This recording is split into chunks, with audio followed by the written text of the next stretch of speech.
एक समय की बात है। एक बार एक सियार एक पेड़ के नीचे खड़ा था कि उसी समय एक ज़ोरदार हवा के झोंके ने उस पुराने पेड़ को नीचे गिरा दिया। इसी कारण वह सियार उस पेड़ के नीचे आ गया और बुरी तरह घायल हो गया। किसी तरह वह अपनी जान बचाकर वहाँ से घिसटता घिसटता अपनी माद तक पहुँचा। कई दिनों से कुछ न खाने के कारण उसे बहुत अत्यंत ज़्यादा भूख लग रही थी। तभी उसने एक खरगोश देखा। वह उसका शिकार तो करना चाहता था, परंतु कमज़ोर शरीर के कारण वह शिकार नहीं कर पाया। आसान शिकार की तलाश में वह पास के गांव में पहुंचा और वहां से मुर्गों के बच्चों की फिराक में इधर उधर घूम रहा था। तभी गली के कुत्तों ने उसे देख लिया और उसके पीछे भागने लगे।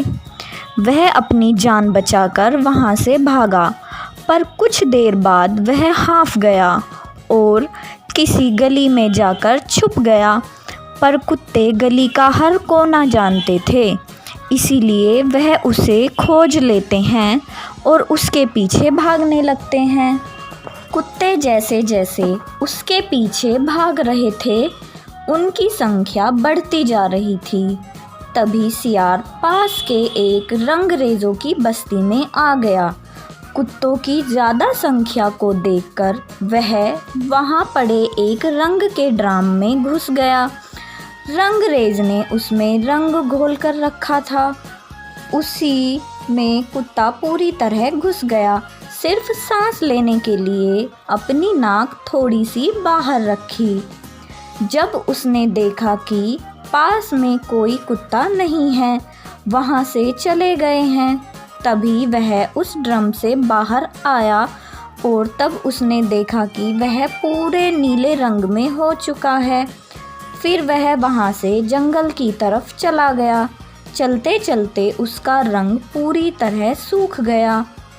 वह जब जंगल में पहुँचा तब उसने देखा कि सभी जानवर उसे देखकर इधर उधर भाग रहे हैं और उससे डर रहे हैं। तभी उसके चतुर दिमाग में एक योजना बनी।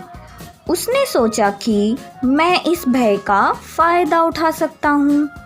फिर उसने सभी जानवरों को रुकने को कहा और वहाँ एक बड़े चट्टान पर जाकर बोलने लगा कि उसे स्वयं प्रजापति ब्रह्मा जी ने अपने हाथों से यह अलौकिक रंग कर भेजा है और वह जानवरों के कल्याण के लिए आया है।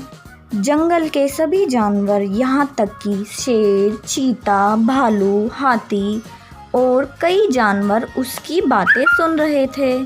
फिर वह बोलने लगा कि वह सबका भला करेगा, वह ईश्वर का स्वरूप है। उसने कहा कि वह ईश्वर का दूध कुकुदम्ब है।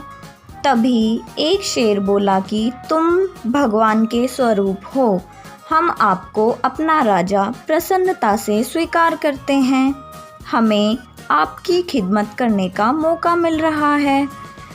तभी रंगा हुआ शियार अपना पंजा उठाकर एक राजा की तरह बोलने लगा कि आपकी इस खिदमत से मुझे बहुत प्रसन्नता होगी। तभी शियार अपना राज भोजन मंगवाने लगा।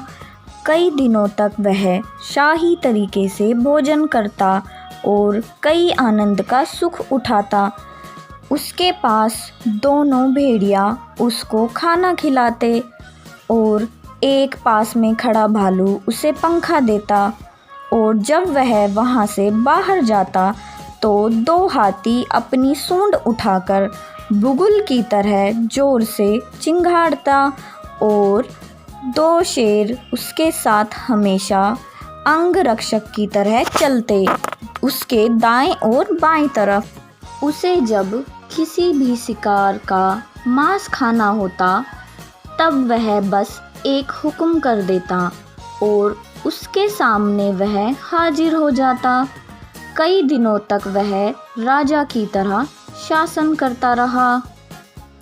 उसे एक खतरा था कि उसकी ही जाति के लोग उसे पहचान लेंगे, तो उसने राजा बनते ही पहले दिन ही जंगल से निकलवा दिया।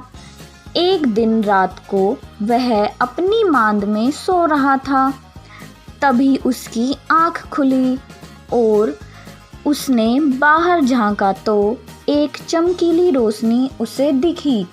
तब वह माद से बाहर आया। तभी उसी जाति के शियार की टोली पास ही जंगल में अपनी जोर से आवाज़ से हू हू हू करने लगे। तभी वह अपने आप को रोक न सका और अपनी ही जाति के लोगों के साथ स्वर में स्वर लगाने लगा और वह जोर से हू हू करने लगा। तभी पास ही में शेर और चीता ने उसे देख लिया। तभी उन्हें बहुत गुस्सा आया और उस पर झपट पड़े और उसे वहीं मार डाला।